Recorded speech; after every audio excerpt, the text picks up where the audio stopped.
যে কোনো সংকটে পরিচয় মেলে আমাদের সেই সংকট মোকাবেলার শক্তি কতটা আছে, আমাদের নৈতিকতা, সাহস এবং একতার।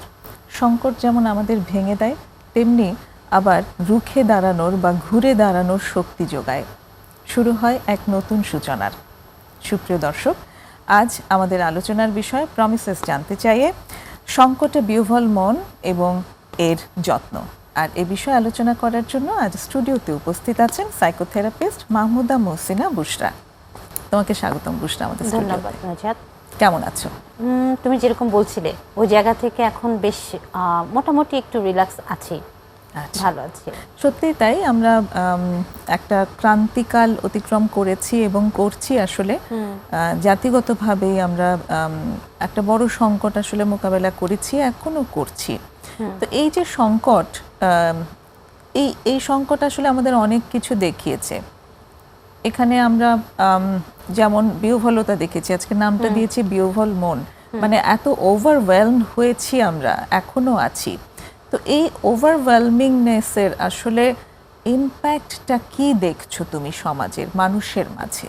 ধন্যবাদ নুজাত। এই যে তুমি যে জায়গাটা বলছো বিহ্বল অবস্থাটা যখন আমাদের মধ্যে হয়, কিছুদিন আগে যেরকম ছিল যদি বলি, যে মানে সবাইকে দেখা গেছে বাসায় থাকতে হয়েছে এবং তাদের মধ্যে নতুন এক ধরনের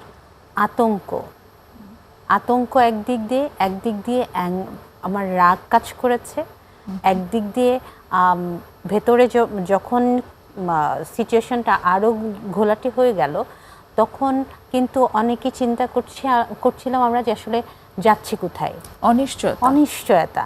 এবং যখন যাচ্ছি কোথায়, যে ফ্যামিলির আসলে প্রধান কর্তা মা বাবা, তাদের মধ্যে যে ধরনের টেনশন আমরা দেখেছি, এবং যারা আসলে ইয়াং জেনারেশন যেটাই যাকে দেখছি না কেন, প্রত্যেকের মধ্যে আসলে এরকম বিহ্বল একটা অবস্থা কিন্তু তার মধ্যে ছিল। মানে অনেক কিছু মিলে বিহ্বলতা, অনিশ্চয়তার কথা বলেছো, রাগের কথা বলেছো, একটা প্রচন্ড উদ্বেগের কথা বলেছো, আতঙ্কের কথা বলেছো, সবকিছু মিলে একটা বিহ্বলতা তৈরি হয়েছে।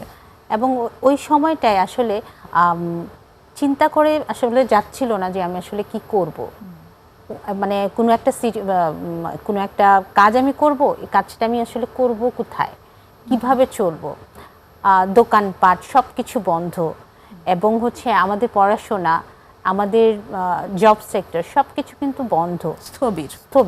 এই স্থবির অবস্থায় আমাদের কিন্তু খেতে হয়েছে, তাই না?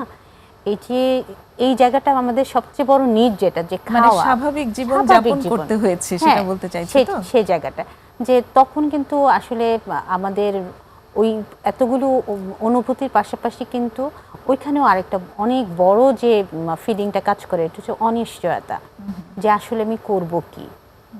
তখন আমাদের মধ্যে আরও কিছু অনুভূতি তৈরি হয় যে আসলে আমি কিভাবে এটাকে ট্যাকেল দিব এবং কিভাবে এটা থেকে বের হব। শুধু আমি সাফার করতেছি বললে হয় না, আমি যেরকম করে করছি আমার পরিবারের আরো অনেক সদস্য রয়েছে।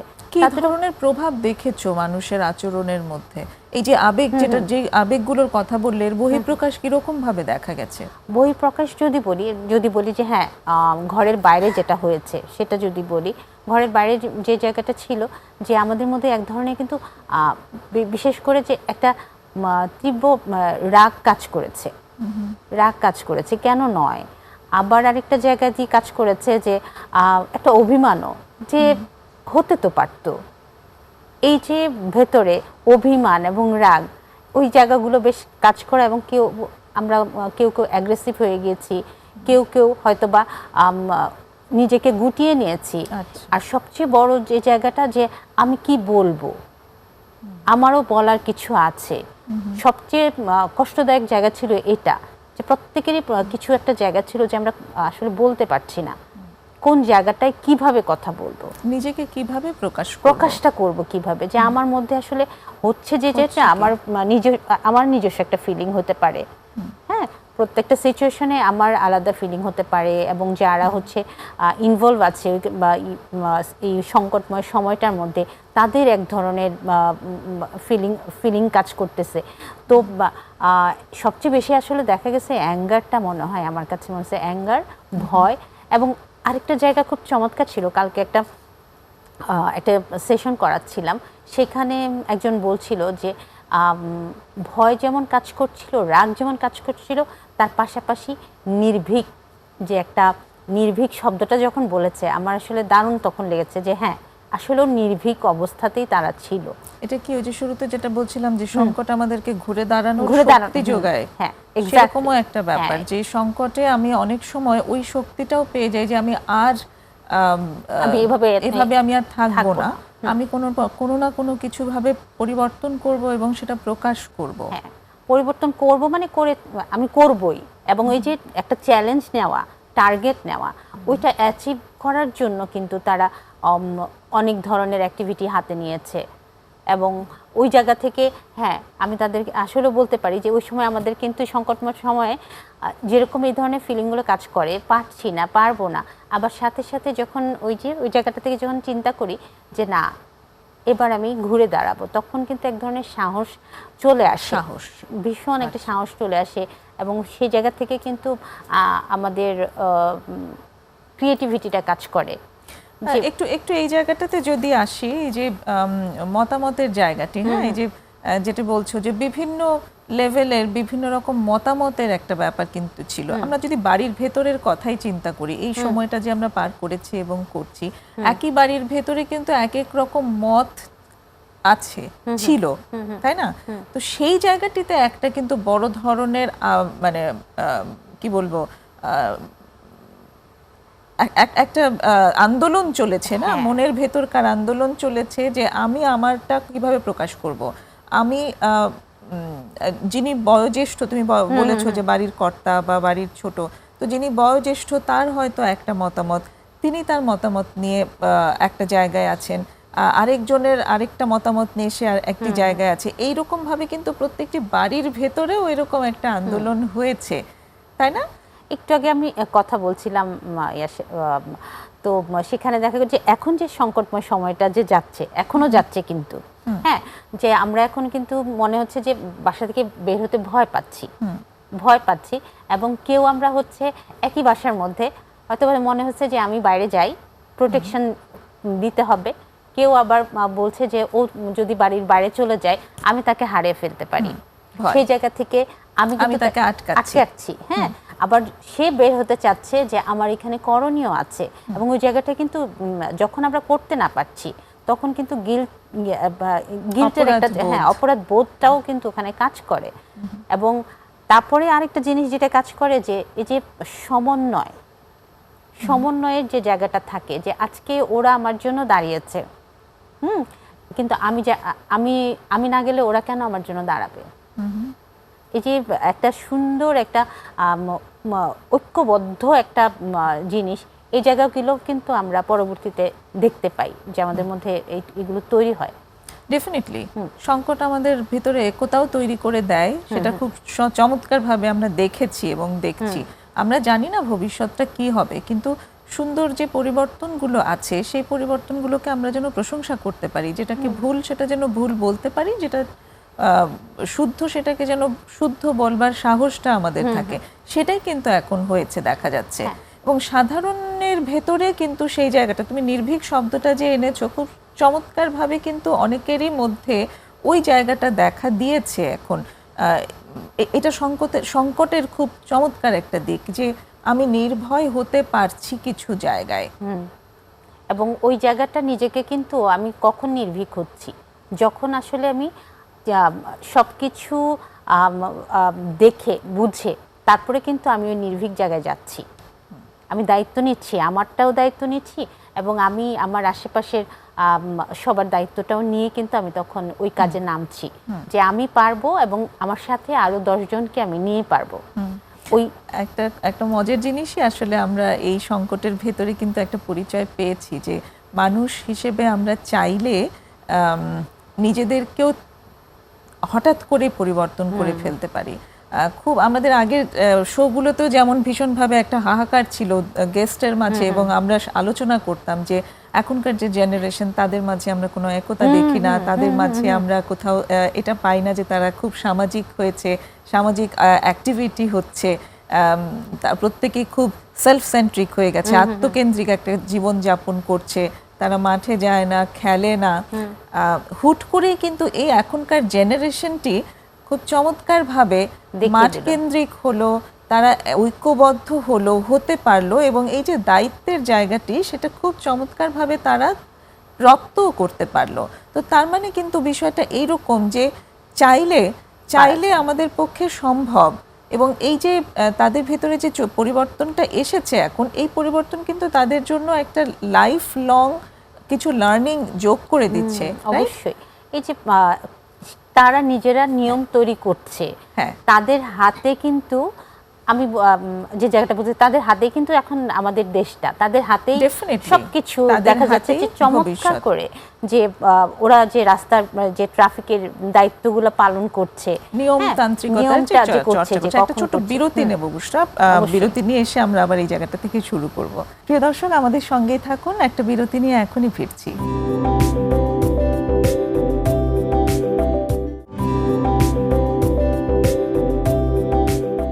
সুপ্রিয় দর্শক, চলছে প্রমিসেস জানতে চাই। আজ কথা হচ্ছে সংকটে বিহ্বল মন ও তার যত্ন নিয়ে মাহমুদা মহসিনা বুশরার সাথে। যে জায়গাটাতে আমরা ছিলাম, যে সংকট আমাদেরকে অনেক কিছু শেখায়, অনেক কিছুর পরিচয় আমাদের ভেতর থেকে চলে আসে, যে কোনো সংকটকালে কিভাবে সেখান থেকে মোকাবেলা করতে হবে, আমাদের একতা, আমাদের সততা, আমাদের যে নিষ্ঠা, সেই জায়গাগুলো, সাহস, এই সব কিছু সংকটেই এইসবের পরিচয় মেলে। তো এই যে এর বাইরে আরেকটি দিক আছে, যেটা আমরা মানসিক স্বাস্থ্যের জায়গা থেকে যদি একটু অ্যাড্রেস করি, যে সংকট আমাদের অনেক কিছু ভায়োলেন্স দেখায়, রাইট? তো সেই ভায়োলেন্সগুলোর কারণে অনেক সময় যে ট্রমা তৈরি হয়, এবং এটাকে একটা মাস ট্রমা বলা হয়, যে সবারই, অনেক মানুষের একই সঙ্গে একই বিষয় নিয়ে ট্রমা হচ্ছে। এটা সম্পর্কে যদি একটু বলো। ধন্যবাদ। ওই জায়গাটায় যেটা হচ্ছে, যে আমরা যেটা দেখি, যদি আমার চোখের সামনে এরকম ধরনের দুর্ঘটনা ঘটে থাকে, যে কেউ মরে যাচ্ছে বা কাউকে মেরে ফেলছে, নর্মাল ডেথ আমরা অনেক সময় অ্যাকসেপ্ট করতে পারি, কিন্তু যেটা অনাকাঙ্ক্ষিত কিছু ঘটনা ঘটে আমাদের চোখের সামনে, সেটা কিন্তু আমাদের ব্যক্তি বিশেষে কিন্তু ভিন্ন হয়। যে আমি দেখলে হয়তো আমি এটা খারাপ লাগছে, আমার হয়তো অত খারাপ লাগছে না, বাট হচ্ছে আরেকজনের দেখা যাবে যে তোমার সেটা কিন্তু খুব ভেতরের থেকে যাচ্ছে, গেঁথে যাচ্ছে, এবং দেখা যাচ্ছে তখন আমরা এটাকে ভেতরে ভেতরে কিন্তু এটা চিন্তা করে, প্লাস সাথে সাথে কিন্তু আমরা কি করছি, ভেতরে একটা কল্পনায় আমি তৈরি করে নিচ্ছি, যে এটা আমি যখন বসে থাকছি বা ঘুমাচ্ছি, ঘুমের মধ্যে দেখা যাচ্ছে যে আমি চিৎকার দিয়ে উঠছি, হয়তো এটা দেখি নাই, হয়তো অন্য কোনো দুঃস্বপ্ন দেখছি, ঘুম হচ্ছে না, এবং ইভেন এরকমও হতে পারে যে আমি সাউন্ড শুনছি এবং ফ্ল্যাশব্যাক আসতে থাকে এবং অস্থির লাগতে থাকে, এবং সেই যে ওই সিনটা যখন আমি মনে করি, তখন আমার বডির ভিতরে এক ধরনের কিন্তু আলোড়ন তৈরি হয়, যে হাত পা কারো কারো খিচে আসতে পারে, তারপরে গলা শুকিয়ে যেতে পারে, অনেক ভয়ে মানে হার্ট রেটটাও বেড়ে যায়। এগুলো কিন্তু আস্তে আস্তে যখন সময় যেতে থাকে, সেটা কিন্তু ট্রমাতে পরিণত হয়, যেটা যে আমরা ওই জায়গা থেকে বের হওয়াটা তখন কিন্তু নিজে নিজে অনেক কঠিন হয়ে যায়। কঠিন যখন হয়ে, এটা কি সবারই একই রকম হয়? না, ওই যে বললাম যে ব্যক্তি বিশেষে আলাদা হয়, যে আমরা মানুষ যেহেতু আলাদা, আমাদের কিন্তু ফিল করা এবং প্রসেস করাটা, এই দুইটা জিনিস তো একদমই সম্পূর্ণ আলাদা, তাই না? তো সেই জন্য আসলে ভিন্ন হয়। আমরা হয়তো একটা ঘটনা দেখেছি, সবাই দেখেছি, এখানে দেখা যাবে যে হয়তো 5 জন যদি থাকি, সেখান থেকে হয়তো 3 জনের এটা রিকল করছে বারবার, আর 2 জনের হয়তো অল্প হতে পারে, যে হ্যাঁ আছে, আচ্ছা ঠিক আছে, সে হয়তো অ্যাকসেপ্ট করে নিয়েছে, গ্রহণ করে নিয়েছে, আচ্ছা ঠিক আছে, খারাপ লেগেছে, কিন্তু সে তার সাথে সেটা প্রসেস করতে পেরেছে, কিন্তু আর 3 জন হয়তো এটা পারছে না। এটা পরিমাণটা আসলে কিন্তু এই সময়টা একটু বেশিই হয়, এবং ওই সময়টাতে আমাদের মধ্যে এই ভয় আতঙ্কগুলো তো দেখা যায়, সাথে সাথে কিন্তু আমরা নিজেকে অনেক গুটিয়ে ফেলি, এবং যে ফেস করার যে একটা টেন্ডেন্সি থাকে, যে জায়গাটায় এই দুর্ঘটনা ঘটেছে, আমি হয়তো ওই জায়গাটায় যাই না, বা কোনো একটা স্পেসিফিক যদি কোনো বস্তু হয়, কোনো প্রাণী হয়, আমরা কিন্তু সেটা তখন ফেস করতে চাই না, আমরা ওটা অ্যাভয়েড করে নিজেকে ভেতরে রাখতে চাই। আমি আমার তার মানে কি স্বাভাবিক জীবনযাপন ব্যাহত হয়? ভীষণভাবে ব্যাহত হয়। আমি ছোট্ট করে আমার একটা ক্লায়েন্টের ইয়া যদি বলি, তার হচ্ছে স্কুলের সাথে তার একটা খুব খারাপ মেমোরি ছিল এবং তার স্কুলটা ছিল ফার্ম গেটে, অতএব সে কখনোই ফার্ম গেটের রাস্তাটা যেত না। সে আমার চেম্বারে আসতে হলে তাকে সে একদম মহাখালী ঘুরে তারপরে সে আসতো, মানে অন্য একটা রাস্তা ধরে তারপর সে আসতো, এই যে ওই রাস্তাটাই সে যেত না। এবং এই যে অ্যাভয়েড করে ওর সাথে আর মানে ওইটাকে ফেস করার যে একটা ভয়, এই ভয়টা থেকে তারা কিন্তু নিজেকে গুটিয়ে ফেলে এবং অন্যান্য স্বাভাবিক জীবনের কর্মকাণ্ড সবকিছু কিন্তু ব্যাহত হচ্ছে তখন। ওকে, তো সেই এই যে ব্যাহত হচ্ছে, এটাকে কখন অ্যাকচুয়ালি আমরা ট্রমা হিসেবে ধরবো? এটা কি ইমিডিয়েটলি আফটার দ্য ইনসিডেন্ট, সেটা সেই সময়ে থাকলে, নাকি কখন আমরা ট্রমা হিসেবে এটাকে তার জন্য কাউন্ট করব? ইমিডিয়েটলি, একদম ইমিডিয়েটলি যদি ঘটে সেটা সাথে সাথে সেটার প্রভাবটা কিন্তু দেখা যায় না। ভয় আছে, কেউ কেউ আছে তৎক্ষণাৎ হয়তো বা প্রকাশ করতেছে, কিন্তু আবার দেখা যায় এটা কিন্তু লং টার্মও হতে পারে, মাসের বেশি হতে পারে, 6 মাসও হতে পারে। এরপরে দেখা যাচ্ছে হয়তো ভেতরে চলতেছে, এটা আর কি আমরা বাইরে থেকে দেখে বুঝবো না, হয়তো অবজার্ভ করলে যদি একটু খেয়াল করি যে হ্যাঁ তার মধ্যে আচরণে কিছু ভিন্নতা আসছে, কেন সে এই জায়গাটা যেতে চাচ্ছে না বা কেন এটা এই কাজটা করতে চাচ্ছে না, তখন আমরা হয়তো বা নোটিস করি যে আচ্ছা ঠিক আছে তার মধ্যে এটা হচ্ছে। এবং যখন আমরা ওইটাকে ফেস করাতে চাই তখন দেখা যাবে যে সেটা কিন্তু সে করতে চায় না, সে তখন কেউ কেউ অ্যাঙ্গার এক্সপ্রেস করে, কেউ কেউ কান্নাকাটি করে। হ্যাঁ, এই দুইটা জায়গা দেখা যায় খুব, এবং অভিমানও দেখা যায় যে কেন তোমরা এরকম করছো, আমি তো এটা পছন্দ করছি না। পোস্ট ট্রমাটিক স্ট্রেস ডিসঅর্ডার সেটা বলা হয়, যেটাকে আমরা পিটিএসডি বলে থাকি। ওকে, তো সেই জায়গাগুলো থেকে আসলে এখন আমরা যে সংকটকালটা পার করেছি বা ক্রান্তিকালের ভিতর দিয়ে যে যাচ্ছি, এখনই সেটা বলবার সময় হয় না, তাই না? এখনো হয়, আর একটু সময় গেলে তারপরে আসলে বোঝা যাবে যে সিমটমগুলো পিটিএসডির দিকে যাচ্ছে কি যাচ্ছে না। এবং তোমার কথা থেকে যতটুকু বুঝলাম যে সবার একই রকম হবে না, কিন্তু কিছু মানুষের ক্ষেত্রে এরকমটা হবে। তো সেইখানটাতে একজন মানসিক স্বাস্থ্য কর্মী হিসেবে তোমার সাজেশন কি থাকবে? এই যে সময়টা প্রথম দিকে যেটা হচ্ছে, এখন যেটা হচ্ছে আমাদের মনে প্রথম দিকে যেটা হয় যে আমরা অনেক সময় কথা বলতে চাই না, এটা নিয়ে কথা বলতে চাই না, আমরা চুপচাপ থাকি। তো আমরা যদি নোটিস করি কেউ, তা আমার যদি তার পছন্দের কেউ থাকে কথা বলার, যার সাথে সে বলতে চায়, বলতে পারে, আমরা কথা বলতে পারি। না হলে আমরা আরও ভালো হয় যে ওটার চেয়েও আগে যদি মনে হয় যে আমি কারোর সাথে কথা বলবো না, তাহলে আমি একটা জার্নাল লিখতে পারি, যে আমি আস্তে আস্তে জার্নালটা লিখলাম। এবং আমরা যখন কিছু একটা লিখতে থাকি বা পড়তে থাকি, আমাদের ওইটার সাথে কিন্তু আমাদের ইমোশনটা এক্সপ্রেস হয়। যখন আমি লিখছি, আমি কিন্তু ওই ঘটনার ভেতর দিয়ে আরেকবার জার্নিটা করছি। তাতে যেটা হয় কি, আমি আর হয়তো যদি কান্না লাগে আমি কান্না করি, রাগ লাগলে সেটা আমার ফিল হচ্ছে। মানে আমার কথা হচ্ছে যখন যে ফিলিংটা আসতেছে সেটাকে অ্যাকসেপ্ট করার সময় দেওয়া এবং আস্তে আস্তে ওটাকে আমি লিখে শেষ করতে পারি। এটা একটা প্রসেস। হ্যাঁ, তাতে হয় কি যে এটা ফেস করা হচ্ছে, এটাকে আমরা থামিয়ে রাখছি না। আর যেটা হচ্ছে যে আমি যদি চাই তাহলে আমি কথা বলতে পারি। আমি যখন কথা বলা শুরু করছি, যে এখন আমরা বেশ কিছু কাজ যেরকম করছি অনেকের সাথে, সেটা হচ্ছে যে কথা বলছি, কথা বলতে পারাটা কিন্তু দেখা যায় গ্রুপে যদি আমরা 10 জন থাকি, 10 জনের মধ্যে 10 জন যে কথা বলতে পারছে তা কিন্তু না। হ্যাঁ, তারা কিন্তু সে জায়গাটা চুপ করে শুনছে, কিন্তু গ্রুপে থাকছে, তার মানে হচ্ছে সে প্রসেসটার ভেতরে আছে। কেউ যখন শেয়ার করছে সাথে কিন্তু তারও কান্না পাচ্ছে, তারও হয়তো বলছে যে হ্যাঁ আমার এরকম লাগছে। এই যে প্রসেসগুলোতে দেখা যায় যে আস্তে আস্তে হিলিংটা হয়ে যায়। তার মানে হচ্ছে আমার বলা হচ্ছে, জিনিসটা কমছে। তো এরকম প্রসেসগুলো যদি আমরা মেনটেন করি তাহলে আমার ওই ট্রমা পর্যন্ত যেতে হয় না, আমরা কিন্তু রিলিজ করতে পারি। আর যদি মনে হয় যে হ্যাঁ আমার আসলে সিভিয়ার ধরনের এই ধরনের সমস্যা হচ্ছে, তাহলে তো অবশ্যই সেটা যদি আমি বলবো যে মাসের বেশিও যদি বেশি যদি চলে যায় বা 15 দিনের বেশিও যদি চলে যায়, যদি আমরা নোটিস করি যে হ্যাঁ আমার মধ্যে এই ধরনের খারাপ লাগা তৈরি হচ্ছে, যে আমি ঘুমাতে পারছি না, আমি খেতে পারছি না, যেরকম আমার নিজেরই মানে মনে হতো যে আমার বমি আসতেছে, বা আমার কথা বলতে ইচ্ছা করছে না, খেতে ইচ্ছা করছে না, খেতে কেন ইচ্ছা করছে না, এই যে আমি একটুখানি নোটিস করছি, তখন আমি ফিল করছি যে এটা আমার হচ্ছে না, তখন কিন্তু আমরা চাইলে তখন থেকেই কিন্তু আমরা একদম প্রফেশনাল সাইকোথেরাপিস্টের হেল্পটা নিতে পারি। এই যে কথা বললে হালকা লাগছে বা হিলিং হচ্ছে, এটার মেকানিজমটা আসলে কি, যে কথা বললে কি কারণে হিলিং হয়? যে হচ্ছে আমি যখন বলি, যেমন বললাম যে আমি কিন্তু তখন আবার ওই জার্নিটা করি, তো এবং এই জিনিসটা আমি কিন্তু চাপায় রাখতেছি।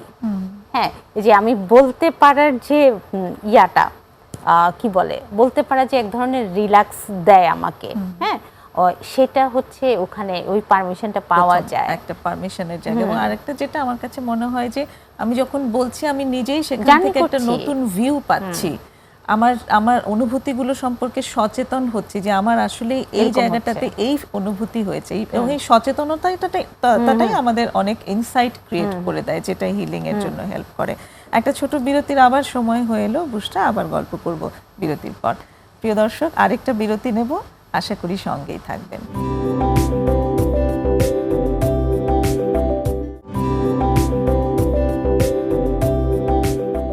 প্রমিসেস জানতে চাই ছোট্ট বিরতি নিয়ে আবারও ফিরে এলাম। আমি নুজহাত রহমান, সঙ্গে আছেন মাহমুদা মহসিনা বুশরা। কথা হচ্ছে সংকটে বিহ্বল মন এবং তার যত্ন নিয়ে।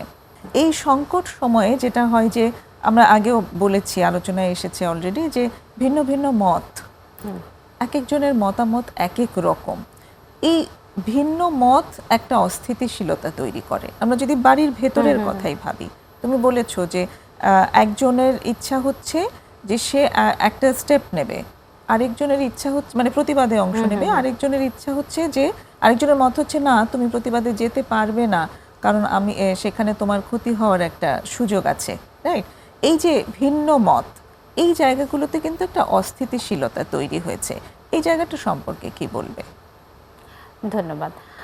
এই জায়গাটাই আসলে যে মানুষে একটা পার্থক্য রয়েছে, সেই জায়গা থেকে যদি আমি বলি যে যখন আমাদের ভিন্ন মত হয়, তখন কিন্তু আমাদের মধ্যে কিছু চিন্তা অনুভূতিগুলো প্রসেস করি আমি হয়তোবা আমি যেভাবে ভাবছি আমার যে জায়গাটা থেকে, এটা আরেকজন ওই জায়গা থেকে ভাবছে না। আমি তখন কিন্তু আমি আমার দিকে বেশি ফোকাসড হই, যে আমি যেন ভালো থাকি, বা আমি যেন ভালো, আমি অন্যের যদি হেল্প করি সেই ক্ষেত্রে হ্যাঁ আমি এটা করতে চাই, যে নিজস্ব কিছু মতামত চিন্তা কিন্তু আমার মধ্যে থাকে, এবং যে সিচুয়েশনটার মধ্যে আমি থাকি, হ্যাঁ ওই সিচুয়েশনটা কেন্দ্র করেই কিন্তু আমার হয়। তো আমি যে আরেকজনের মতামতটাকে যে আমি বলবো যে তুমি কেন এটা করলে, বা তুমি কেন এটা করতে চাচ্ছ, আমি তার মতামত নিয়ে কিন্তু আমি এটা বলতে পারি না। সে আলাদা মানুষ, তো তার এটা ইচ্ছে করছে এবং তারও নিজস্ব কিছু চিন্তা ভাবনা আছে যে আমি এই জন্য এটা করতে চাচ্ছি। তো এই যে ভিন্ন মত যখন পোষণ হয়, তখন তো আমাদের মধ্যে দ্বন্দ্ব তৈরি হয়, তাই না? তো আমাদের আসলে যে জায়গাটা আসলে করা দরকার, সেটা হচ্ছে করা দরকার মানে করলে ভালো হয়, সেটা হচ্ছে যে আমি আমারটা যেভাবে বুঝছি, আমি যেন আমার মতামতের প্রতি যেরকম শ্রদ্ধাশীল, তার মতামতটাও আমার প্রাধান্য দিয়ে শ্রদ্ধাশীল হয়ে শোনা। তারপরে আমরা এই বিষয়টাকে নিয়ে একটু আলাপ করতে পারি যে কি করা যেতে পারে দুজনে মিলে, বা একটা জায়গায় বসে শ্রদ্ধাশীল হয়ে যে মতামত প্রকাশ করে, তারপরে হচ্ছে যে দেখা যে তুমি এটা কেন করলে, এটা তুমি করতে পারবে না যখন হচ্ছে, তখন কিন্তু আমি তার সাথে কিন্তু আমি কানেক্টিভিটিটা, যে কানেকশন একটা থাকে, যে ওইটা কিন্তু ভেঙে যায়, যে ও আমাকে ফিল করছে না, ও আমাকে বুঝছে না। তো তখন তার ফলে যে হয় যে আমাদের কিন্তু এখানে সম্পর্কেরও একটা ঘাটতি তৈরি হয়ে যায়। ইউজুয়ালি তো এটাই হয় না, যে আমি যেভাবে ভেবেছি আমি আমার পক্ষেই বলবো, এবং আমারটাকে আমি জোর দিয়ে সেটা প্রকাশ করার চেষ্টা করব। অস্থিতিশীলতাগুলো তো তখনই তৈরি হয় না, যে আমারটা তুমি বুঝছো না, তুমি যেটা বলেছো যে তুমি আমার জায়গাটা কিছুতেই বুঝতে পারছো না, এবং আমি আমারটাকেই প্রায়োরিটি দেব, এবং এটাকে আমি খুব লাউডলি এক্সপ্রেস করব এবং সেখানে যখন আমি কেন্দ্রিক হয়ে যাচ্ছে ব্যাপারটা, তখনই ওই কানেকশনটা চলে যাচ্ছে। হ্যাঁ, একদম তখনই। কারণ হচ্ছে কি দুজনের মধ্যে কিন্তু তখন যেটা ঘাটতি থাকে, ওই যে বলছিলাম যে কেমন হবে, শ্রদ্ধাশীল হব, আমরা কিন্তু কেউ কাউকে শ্রদ্ধা করছি না সেই জায়গাটায়। শ্রদ্ধা তো করছি না, মানে সহনশীল একটা মনোভাব থাকে যে ওই জায়গাটাও এখানে কিন্তু গ্যাপ হয়ে যাচ্ছে। আরেকটা মনে হচ্ছে যে আমি এতদিন যাবৎ যাকে আমার কাছের মনে করলাম, সে আসলে আমাকে বুঝতেই পারলো না। আমার কাছের মানুষটা কেমন করে দূরের হয়ে গেল। এই জায়গাটায় আরেক ধরনের কিন্তু সংকট তৈরি হয় যে আমি আমার এত পছন্দের মানুষটা এখন কেন এরকম অপ্রিয় কথা বলছে।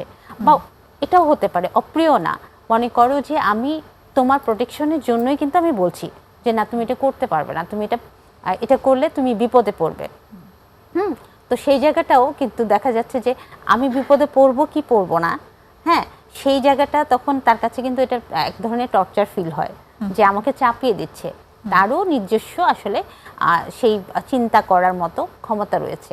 আর সবচেয়ে বেটার হয় যে আমরা বসে যদি কথা বলতে পারি খোলামেলা, তাহলে এটা হচ্ছে যে ওই জায়গাটা যে প্রত্যেকেরই আসলে প্রত্যেকের জায়গায় ঠিক হতে পারে। আমি যে এক লহমায় বলে দিচ্ছি যে তুমি ঠিক না আমি ঠিক, সেই জায়গাটা একটা বড় প্রশ্নের উদ্রেক করছে, রাইট? যে সবারই চিন্তাটা আসলে ঠিক হতে পারে, আবার এমনটাও হতে পারে যে যে কম্পারেটিভলি অপরিপক্ক, তার চিন্তাটি হয়তো কোথাও কোনো অপরিপক্কতার অভাব আছে। যিনি পরিপক্ক বয়সে তিনি হয়তো সেটা বুঝতেও পারছেন, কিন্তু সেই মুহূর্তে সেই অপরিপক্ক চিন্তাটাকেও কিন্তু একটা প্রায়োরিটি দেওয়া যেতে পারে এবং সেটা নিয়ে তার সাথে বসে কথা বলা যেতে পারে। তার অনুভূতিটাকে যদি একটু রেকগনাইজ করা হয়, ভ্যালিডেট করা হয়, তাহলে সেই অপরিপক্ক চিন্তাটাকে কিন্তু আরেকটু পরিপক্ক করার সুযোগ সে পেয়ে যায়, তাই না? হ্যাঁ, এটা পেতে পারে। আরেকটা জায়গা আছে যে আমরা যখন কিছু করি তখন অনেক সময় দেখা যায় সংকটময় সময়টা যদি থাকে আমরা করে ফেলি, কিন্তু আগে এই যে ভাবনার চিন্তাটা একটু পরে আসে। ওই সময়টা আমরা নিজের যে জায়গাটা মানে আমার যে নলেজটা ব্যবহার করব, আমি যে চিন্তা দিয়ে যেটা ভাববো, হ্যাঁ, এটা থাকে না। আমি কিন্তু তখন ওই সময়টাই ওই কাজটা করে ফেলি। করে ফেলার পরে হয়তোবা যে আমি যখন আমার দিকে ব্যাক করি তখন হয়তোবা সেটা আমাকে কিন্তু নক করে যে তুমি এটা কাজটা করেছো, আসলে ঠিক করো নাই। তখন যখন তার মধ্যে এই রিয়েলাইজেশনটা আসে তখন কিন্তু সে আবার চাইলে সে ঘুরে দাঁড়াতে পারে। এবং এই রিয়েলাইজেশনটা আসার জন্য কিন্তু একটু সময় প্রয়োজন নিজের মধ্যে। এটা উভয় পক্ষেরই হতে পারে যে সংকটময় সময় একটা ঘটনা ঘটে গেছে, তার জন্য একটু সময় নেওয়া যে কেন ঘটলো ঘটনাটা, আমরা এটা একটুখানি সময় নিয়ে ভেবেও দেখতে পারি যে কি হয়েছিল, কি করেছিলাম। হ্যাঁ, তারপরে যখন আমি ভেবে দেখলাম যে না আমি আসলে কাজটা করিনি, তখন কিন্তু আবার আরেকটা নতুন সংকট তৈরি হয়, যে ওই যে গিল্ট তৈরি হয় যে কেন করলাম। তো ওই জায়গাটায় আমি বলবো যে হ্যাঁ, গিল্ট হয়, আমি মানুষ যেহেতু আমার ভুল হতে পারে, এবং আমি তখন সেই জায়গাটায় নিজেকে একটুখানি যদি ক্ষমা করতে পারি তবে আমি নতুন করে নিজেকে আবার অ্যাকসেপ্ট করে নতুনভাবে চলতে পারবো। এটা হচ্ছে আমার মানে আর কি সর্বোপরি কথা, যে এই জায়গাটায় যেতে পারলে তখন অনেক স্বস্তি ফিল হয়, স্বস্তি অনুভব করি আমরা আসলে। ডেফিনেটলি, কারণ ভুলের জায়গাটাতে আমরা সব মানুষ হিসেবে আমাদের নানান সময় নানান ভুল তো হবেই। সেখানে যখন তাৎক্ষণিকভাবে কোনো জায়গায় আমাদের কোনো অ্যাক্ট করতে হয়, কোনো আচরণ করতে হয়, সেখানে ভুলও তো হতে পারে। সবসময় আমরা প্রপার চিন্তাধারা হয়তো কাজে লাগাতে পারিনি, প্রপার যুক্তি হয়তো আমরা সেখানে কাজে লাগাতে পারিনি। হয়তো পরে মনে হয়েছে যে এটা এইভাবে হলে ভালো হতো বা ওইভাবে কেন করলাম না। তো সেই অপরাধ বোধের মধ্যে না থেকে বরং খানিকক্ষণ নিজেকে যদি একটু সময় নিয়ে ক্ষমা করা যায় এবং নতুন করে আবার শুরু করা যায়, তার মানে হচ্ছে সেখান থেকে আমি শিক্ষা নেব। সংকট আমাকে যা দিয়েছে সেখান থেকে আমি শিক্ষা নিয়ে তারপর ঘুরে দাঁড়াবো। সেই জায়গাটাতে যদি ভুলও হয়ে থাকে সেটাকে একটা ট্রমা হিসেবে আঁকড়ে ধরে বসে না থেকে আমি সেখান থেকে শিখবো এবং শিখলে পরেই আমি আসলে বের হতে পারবো। আমার মধ্যে সেই সাহসটা তখন আসবে। আর আরেকটা বিষয় হচ্ছে যখন আমি ক্ষমা করে দিচ্ছি, ক্ষমাটা কিন্তু একটা ডিসিশন, সিদ্ধান্ত। এরপরে কিছু নাই। আমরা অনেক সময় দেখা যায় যে সরি বলি, হ্যাঁ সরি বলি, কিন্তু ভেতর থেকে ফিল করে বলি না। বলার জন্য একটা কার্টিসি, এই জন্য আমরা বলি যে আচ্ছা ঠিক আছে যাও সরি, হ্যাঁ, কিন্তু ভেতরে ভেতরে আমার কিন্তু অ্যাঙ্গারটা কাজ করে, বা কষ্ট থাকলে কষ্ট কাজ করে।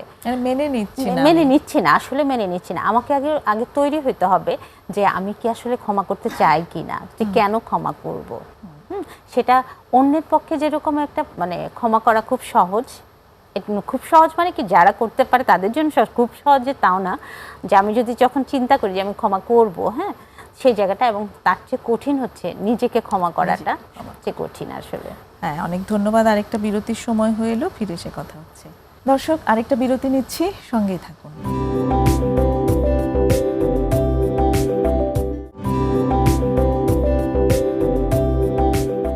প্রিয় দর্শক, আবারও ফিরে এলাম বিরতি নিয়ে। প্রমিসেস জানতে চাইয়ে কথা হচ্ছে সংকটে বিহ্বল মন ও এর যত্ন নিয়ে মাহমুদা মুহসিনা বুশরার সাথে। অনেক আলোচনা করলাম আসলে তোমার সাথে, অনেক মন খুলেই গল্প হলো আজকে। তো এই অংশে আমরা যদি একটু আসি, যে এই যে মাস ট্রমা নিয়ে আমরা আলোচনা করলাম, যে মাস ট্রমা আসলেই আছে, প্রত্যেকটা সংকটকালীন পরিস্থিতি পার হয়ে যাওয়ার পর এটার একটা লং টার্ম ইম্প্যাক্ট অবশ্যই থাকে। তো সেইখানটাতে আসলে আমরা এখন নিজেদেরকে কিভাবে সাহায্য করতে পারি? তো আমরা আসলে প্রত্যেকেই কিন্তু একটু খারাপ অবস্থার মধ্যে আছি, এবং যদি এরকম হয়, এটা শুধু এখন বলবো তা না, আমাদের প্রত্যেকের লাইফে এই ধরনের ঘটনা ঘটতে পারে। তো সেটার জন্য আসলে যে একটা জায়গা বলছিলাম যে আমরা প্রথম কিন্তু আমরা চাইলে নোটিস করতে পারি, যারা দর্শকরা দেখছেন প্রোগ্রামটা তাদের উদ্দেশ্যে আর কি বলছি, যে যদি মনে হয়, আমি কিন্তু অলরেডি বলেছি যে আমি আমার ভয় কাজ করবে, আমি ওই জায়গাগুলো যেখান থেকে ট্রমাটা তৈরি হয়েছে ওই জায়গাটা আমি কিন্তু অ্যাভয়েড করার চেষ্টা করব। একটু কি আগে বলে নেবে যে এক্স্যাক্টলি কি কি ধরনের ইম্প্যাক্ট, ট্রমার ইম্প্যাক্ট এখন দেখতে পাচ্ছ মানুষের মাঝে? এখন যেটা দেখতে পাচ্ছি যে ভয় পাচ্ছে মানুষ, ভয় পাচ্ছে হচ্ছে বাইরে যাওয়ার একটা ভয় আছে। আরেকটা হচ্ছে যে মানে যাদের হচ্ছে যে পড়াশোনা থেমে আছে, অনেকের জব থেমে আছে, অনেকেরই জবও থেমে আছে। তো এই জায়গাগুলো এবং ওই যে জায়গাগুলো তারা আসলে কয়েকদিন আগে যেরকম আমরা দেখেছি, এখন কিন্তু অন্যরূপ, ওইগুলো ফেস করতে চাচ্ছে না, এবং বাসা থেকে বের হওয়াটা অনেকে ছেড়ে দিয়েছে। তারপরে মেইনলি হচ্ছে খুব ভয় কাজ করতেছে এবং আতঙ্ক কাজ করতেছে, যে আমি আসলে মানে নিজের মধ্যে একটা নিরাপত্তাহীনতা কাজ করতেছে, বিশেষ করে যে আমি কিভাবে বাইরে হব, আমার লাইফে এরকম হতে পারে। আমি আমার এক ক্লায়েন্টের কথা বলছি, যে সে ফিল করতেছে যে আমার কখন জানি কি হয়ে যায়, কি হবে সে সেটা জানে না, একটা আতঙ্কের মধ্যে এবং নিরাপত্তাহীনতার মধ্যে আছে। এবং এই সময়টায় যেটা হচ্ছে যে আমরা করতে পারি, যেটা যে একটু নিজেকে সময় দিতে পারি, যে আমার মধ্যে যে চিন্তাগুলো আসছে সেই চিন্তাগুলো নিয়ে একটু বসতে পারি, যে আসলে আমি এই সিমটমগুলো আমার মধ্যে হচ্ছে, তাহলে ভেতরে কি চিন্তাটা আসতেছে, এই চিন্তাগুলো নিয়ে আমি একটু কাজ করতে পারি। এবং ওই চিন্তাগুলো যেটা করছি এটা কি আসলেও মানে যুক্তিভিত্তিক চিন্তা কিনা। আমরা অনেক সময় যে আমাদের অ্যাংজাইটি হয়, অ্যাংজাইটি কিন্তু কি হবে এটা চিন্তা করে কিন্তু হয়, হ্যাঁ, যে আর কি হবে, এখানে অবশ্যই নেগেটিভ কিছু হবে, এই চিন্তাটাই আমরা কিন্তু করি। হ্যাঁ, কখনো চিন্তা করি না এই বিপরীতে যে ভালো কিছু হতে পারে, হ্যাঁ, পরিবর্তন আসতে পারে। তো যে কি হবে একটা আতঙ্ক নিয়ে না থেকে বরঞ্চ আমার চিন্তায় আমি আসি যে আসলে কি হচ্ছে আমার ভিতরে, এই জায়গাটা যদি চিহ্নিত করতে পারি তাহলে অবশ্যই ওই জায়গাটা হেল্প হয়। এবং অবশ্যই এরপরে বলবো যে হ্যাঁ, আমি সিমটমগুলো যদি পাই আমি অবশ্যই প্রফেশনাল থেরাপিস্টের হেল্প নিব। আর একটা জিনিস আরো একটা আছে, যেমন আমাদের এংজাইটি আরো মানে এংজাইটিতে আরো হাওয়া দিয়ে দেয় কি, সেটা হচ্ছে যে খবর, নানান রকম খবর সংগ্রহের মানে তথ্যের যে এই যে ওভারলোড, ইনফরমেশন ওভারলোড এখন আমাদের অনেক বেশি। তো এই জায়গাটা কিন্তু একটা বড় ভূমিকা রাখে। আমরা প্রতিনিয়ত নানান রকম খবর পেতে থাকি, যেটা একটা এক্সট্রা টেনশন হ্যাঁ, এই আমাদের জায়গাটা- লাইফে অ্যাড করে দেয়। এই জায়গাটা কিছু দেখা যায় যে আমরা তো মাথায় কিন্তু একটা চলতেই থাকে ভয়, এবং আমরা কিন্তু এই সময়টায় ওই মেসেজগুলোই দেখতে থাকি। আর ইদানিং যেটা হয়েছে যে আমি যা ভাবছি ফেসবুক স্ক্রল করলে তাই কিন্তু আসছে আমার সামনে। এটা হচ্ছে অনেক ভয়ঙ্কর কিন্তু।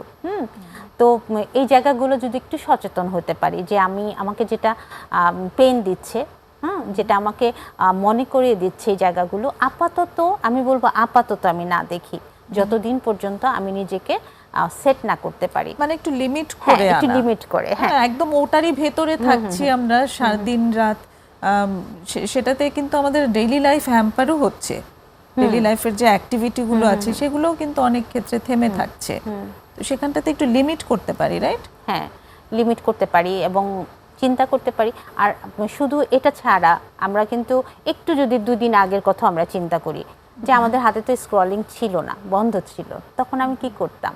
তখন আমি কারোর সাথে কথা বলতে পারি এবং নিজের সেলফ কেয়ার করাটা যে সেটার দিকে তাকাতে পারি, যে আমার যে ইমোশনটা হচ্ছে সেটাকে ব্লক না করে আমি ফিল হচ্ছে সেই ইমোশনটাকে আমি একটুখানি ভ্যালিডেট করি, কোথায় হচ্ছে সেখানে একটু টাচ করে আমার ভেতরে যে খারাপ লাগাটা তৈরি হচ্ছে সেখানে একটু আদর দেই, তার সাথে থাকি, একটু হালকা করে হাতটা আমি মাসাজ করে দিই, যে আমি নিজেকে ভেতরকে বলি আমার আসলে তো আমরা মানুষ হিসাবে বড় হয়ে যাই হাত পায়ে, কিন্তু আমাদের ভেতরটা তো সেই ছোট্ট চাইল্ড থেকে যায়। তো আমার ওই ভেতরের চাইল্ডটাকে আমি একটু আদর করে দিতে পারি, আমি একটু হাগ করতে পারি, ভরসা দিতে পারি যে আমি তোমার সাথে আছি। আচরণে ঠিকই বহিঃপ্রকাশ হচ্ছে, কিন্তু মৌখিকভাবে সে কখনো স্বীকার করছে না যে আমি আসলে ভয় পাচ্ছি কিংবা আমার আসলে টেনশন হচ্ছে। স্বীকার করে ফেলাটা কিন্তু আরেকটা স্টেবিলিটির লক্ষণ। অবশ্যই, হ্যাঁ। যখন আমি এটা বলে ফেললাম যে হ্যাঁ আমার ভয় লাগে, ভয় তো আমরা জানি যে ভয় পাওয়া হচ্ছে দুর্বলতার প্রতীক, এটা আমরা মনে করি। তো এই মনে করি যে দুর্বলতার জায়গাটা যখন আমি নিজেকে একদম টাইট করে চেপে ধরে রাখতেছি যে না, ভয় পাওয়া যাবে না, বলা যাবে না, তার মানে আমার ভেতরে কিন্তু এটা কিন্তু চেপে যাচ্ছে। কোথায় যাচ্ছে? বডিতে যাচ্ছে। কিন্তু আচ্ছা, যখন বডিতে যাচ্ছে তখন কিন্তু আমার সেটা আস্তে আস্তে আরো সিভিয়ারের দিকে চলে যাবে। প্রচুর নার্ভাস রিঅ্যাকশন হয়। হ্যাঁ, অনেকে বলতে শুনি যে আমার চোয়াল ব্যথা করছে, ভেতর খুব বেশি সোয়েটিং হচ্ছে, পালপিটেশন হচ্ছে, হ্যাঁ, মাথা ঘোরাচ্ছে, বমির টেন্ডেন্সি আসছে। এটা কিন্তু তখন এই যে ইমোশন আমরা ব্লক যখন করছি, প্রকাশ করছি না, তখন কিন্তু এই সিমটমগুলো দেখা দিলে তখন এটা আরো সিভিয়ার দিকে চলে যাবে। তো হচ্ছে আমাদের মধ্যে যদি হয় এইটুকু আমরা অন্তত করি। আমরা একটা মজার জিনিস কি নুজহাত, আমরা হ্যাপি ফিলিংটা খুব ফিল করতে পছন্দ করি, কিন্তু আমার এই পার্ট কিন্তু দুঃখটাও আমি সেটাকে কখনোই প্রশ্রয় দিই না। আমার কাছে নাকি আশ্রয় দিই না, প্রশ্রয় না, আশ্রয় দিই না তাকে। যে একটু সুখটাকে যদি আমি আশ্রয় দিই তাহলে কেন দুঃখটাকেও দিই? মানে সে তো আমারই পার্ট, সেটা আমারই অংশ। রাগ হলে সেটাও আমারই অংশ, ভয় হলে সেটাও আমারই অংশ। চমৎকার বলেছো এই কথাটা, আমার খুব ভালো লাগলো যে আমারই অংশ আসলে প্রত্যেকটা অনুভূতি, সেখানে সে ভয়, লজ্জা, রাগ, দুঃখ, আনন্দ সবটাই আসলে আমার। তাহলে আমি প্রত্যেকটাকে কেন জায়গা দিচ্ছি না? আশ্রয় শব্দটা বলেছো দারুণভাবে। এবং ওই জায়গাটায় আমরা বলতে থাকি যে হচ্ছে এই ফিলিংগুলো যদি আমি, এই অনুভূতিগুলো যদি আমার মধ্যে আসে তাহলে আমি সোজা হয়ে দাঁড়াতে পারবো না, আমি ভেঙে যাব, আমরা মনে করি। তো এটা আসলে আপনি যারা দেখছেন, আমি তাদের উদ্দেশ্যে বলছি, আপনি একটু চিন্তা করে দেখেন তো যে যখন আপনি বুক ভরে কান্না করতে পারেন তখন কেমন লাগে? বুকটা হালকা হয়ে যায়। যখন বুকটা হালকা হয়ে যায় তখন কিন্তু বডিতে তখন এক ধরনের আমি কিন্তু শক্তি পাই, নতুন করে আরাম পাই। একই রকম ভাবেও আমার ভয় প্রকাশ করছি, সেটা একটা লেজিট লিমিট পর্যন্ত ভয়, রাগ সবকিছুই যখন আমি প্রকাশ করতে পারছি এবং নিজে স্বীকার করছি যে আমি আসলেই ভয় পেয়েছি, আমি আসলেই লজ্জা পেয়েছি, তখন সেটাও একটা শক্তি দেয়। অনেক ধন্যবাদ বুশরা আজকে চমৎকার আলোচনার জন্য। আজকের অনুষ্ঠান একদমই শেষ পর্যায়ে চলে এসেছি। সুপ্রিয় দর্শক, আজকের অনুষ্ঠান আশা করি আপনাদের ভালো লেগেছে। আগামী অনুষ্ঠান দেখার আমন্ত্রণ জানিয়ে এখানেই শেষ করছি। খোদা হাফেজ।